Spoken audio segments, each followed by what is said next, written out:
Another year and another LeBron James postseason elimination. The debate between Michael Jordan and LeBron James has to be officially over, especially after the comments LeBron said during the series with the Nuggets saying it's just basketball. At the end of the day, it's just basketball. He says this when the writing is on the wall, he's losing, he's about to be eliminated. This is when he says this. However, back in the day when LeBron James was on a path to potentially surpassing Michael Jordan, way back in 2012, he says, "It's love, it's my inspiration, it's everything. Basketball is my life." When asked, "What is basketball for you?" This highlights the difference in mentality between LeBron James and a Michael Jordan. Michael Jordan would never say such a thing, and that matters. If I'm building my team around someone, if I was to play GM over here, I would want someone who would die on the court to win. You understand? I would want someone that would go all the way and all out and leave himself out there and even take the blame. Take the last shot. If you miss it, okay, it's on you. If you make it, it's on you as well. And this is something LeBron James never really gravitated towards. And again, the stats and the things like this, were, you know what I'm saying? The people can try to play the manipulation game with the numbers. They can try, and oh, they will, but they fall under questioning. It just is what it is. They always do. LeBron James is one of the greatest of all time, easily a top 10 player of all time. However, to say he's the greatest is false. It's not true.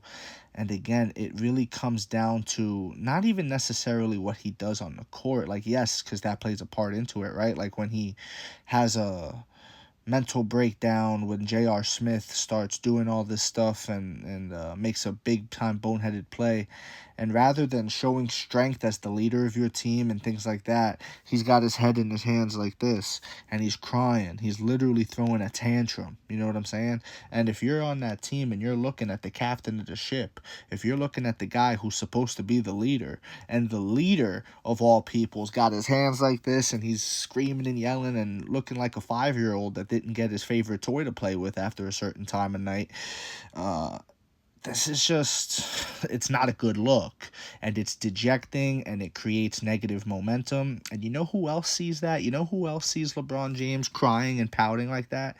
Draymond Green and Steph and Clay and the rest of the squad. You get what I'm saying? They're over there and they're like, look at them, look, that's their leader. Their leader's folding right now. This is not about the stats that LeBron James puts up. He's a great player. He could fill out a stat sheet, the rebounds, the assists, the points, you know what I'm saying? All of the stats. Any stat you want to pick besides winning fucking championships is the one that he's great at. You know what I'm saying? Like, it just is what it is. I'll take 6 for 6 any day over 4 of 10, you know? And then never mind all the times he's been eliminated. But fair enough, Jordan's been eliminated too, you know? Like, I'm not gonna be too harsh on LeBron, but it just is what it is. In terms of what you want as a franchise, I would much prefer 6 for 6 behind this guy than what LeBron James was able to give you. And by the way, what was LeBron James able to give you? LeBron James showed you that if things get rough, he'll jump ship. Yeah, real fast. He'll sit there and he'll say, I'm a former super team. That's what he'll do. And he started that. He started the super team thing. A lot of people want to bring up the Boston Celtics. Guys, I want you to go and look at how many years into his career Kevin Garnett was before he jumped ship and went to the Boston Celtics. He played 12 seasons, guys. Look at this. 1, 2, 3, 4, 5, 6, 7, 8, 9, 10, 11, 12. 12 seasons he played before going to Boston and quote-unquote ring chasing, before doing that, okay? And not for nothing, but you could tell that was, you know, the bulk of his prime, because look at the number drop off. That's the last time he ever averaged above 20 points per game, and it's the last time he ever averaged above 10 rebounds per game. So Kevin Garnett was great still when he was in Boston, but he wasn't what he was in Minnesota. And, you know, 12 years in the fucking NBA will do that to the regular, you know, to guys in the league. That's just what happens. So anyways, moving on. These are LeBron stats. It only took LeBron 7 years before he started ring chasing and formed a super team with the Miami Heat. This is not the same thing as Kevin Garnett spending his entire prime in Minnesota before going to Boston, okay? 12 whole seasons. This is not the same thing. This is only 7 years into the league, bro, and the guy already started ring chasing. So it's a big difference. I'm tired of those counter arguments because they just fall, again, like most LeBron James fans do, under questioning. They fall under questioning. It is what it is. Just for fun, this is Ray Allen's stats, where he spent 1, 2, 3, 4, 5, 6, 7, 8, 9, 10, 11, 12 seasons as well before going to the Boston Celtics and teaming up with a Paul Pierce and a Kevin Garnett and forming a super team in ring chasing, okay? 12 seasons. I'm not mad at you if you spend 12 seasons into the league and then you leave. But 7? Only 7 from LeBron? Again, this is why LeBron James will never, ever go down as the greatest of all time over Michael Jordan. Is he one of the greatest of all time? Yes, LeBron James is one of the greatest of all time. You cannot deny his greatness, etc., etc., etc.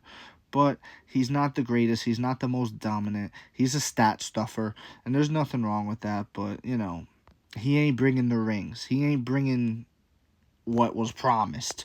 Remember when he was up on that Miami Heat stage talking about not 1, not 2, not 3, not 4, not 5, not 6, not 7? You know what I'm saying? We didn't even get past 2, bro. We didn't even get past 2.